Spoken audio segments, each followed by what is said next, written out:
प्यारे साथियों, मैं एक और बात बहुत जिम्मेदारी से कह रहा हूं।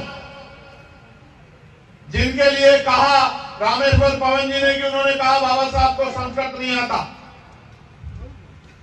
मैं उनको संत नहीं मानता हूं। और जो सनातन की मान्यता उनके अनुसार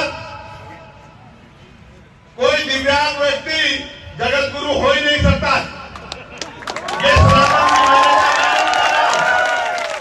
किसी ने पूछ लो। मैंने सिर्फ इतना कहा था कि सनातन में लिखा है कि जैसे कर्म करोगे अगले जन्म में वैसा ही मिलेगा। तो आपने श्रीमान जी ऐसे क्या कर्म किए कि कुदरत ने आपसे आंखें छीन ली? मैंने यही बात कही, मैंने कोई अपराध नहीं किया, कोई टिप्पणी नहीं की। ऐसा क्यों हुआ इसका जवाब उनके कर्मों के आधार पर, सनातन के आधार पर निर्धारण होना चाहिए। लेकिन वो बार बार हमारे महापुरुषों को, और उनमें भी डॉक्टर बाबा साहब अम्बेडकर को भी उन्होंने कहा कि मैं नहीं मानता। अच्छी बात है, आप नहीं मानते, और आप क्यों मानोगे समतामूलक समाज की विचारधारा को? क्यों मानोगे आप भारतीय संविधान को? उन्होंने कहा मैं भारतीय संविधान को भी नहीं मानता। लेकिन मैं उनको बता देना चाहता हूं, आप मानो या ना मानो, लेकिन ये देश संविधान से ही चलेगा, ये बात याद रखना। ये देश संविधान से चला है, संविधान से चल रहा है, संविधान से चलेगा। और जिसको संविधान से दिक्कत हो वो कहीं और चला जाए। जिसको भारतीय संविधान में आस्था ना हो वो किसी दूसरे देश के संविधान में जो आस्था रखता हो वहां चला जाए जहां उनका राज हो। यहाँ भारतीय संविधान का राज है और यहाँ के प्राइम मिनिस्टर भी संविधान को माथे में लगाते। याद है नहीं याद है आपको?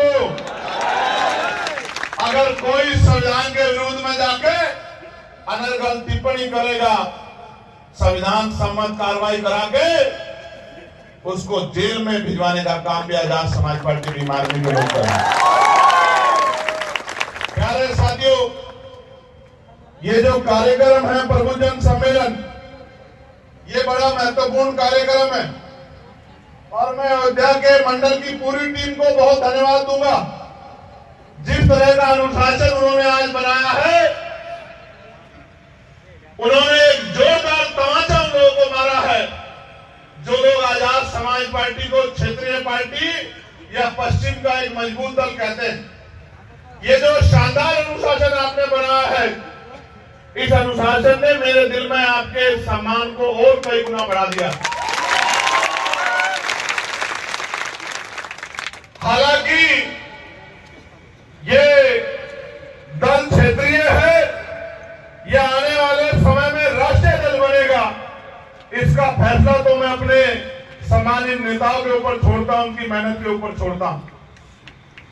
क्योंकि ये दल अपनी उपस्थिति तो 2024 के लोकसभा चुनाव में उत्तर प्रदेश में मजबूती से दर्ज करा चुका। एक वो कोना जो उत्तराखंड के बॉर्डर से मिलता है, जिसको बिजनौर कहते हैं, क्रांतिकारी धरा बिजनौर। उस बिजनौर के लोकसभा क्षेत्र नगीना से बड़ी बड़ी पार्टियों को धूल चटाते हुए 1.5 लाख से ज्यादा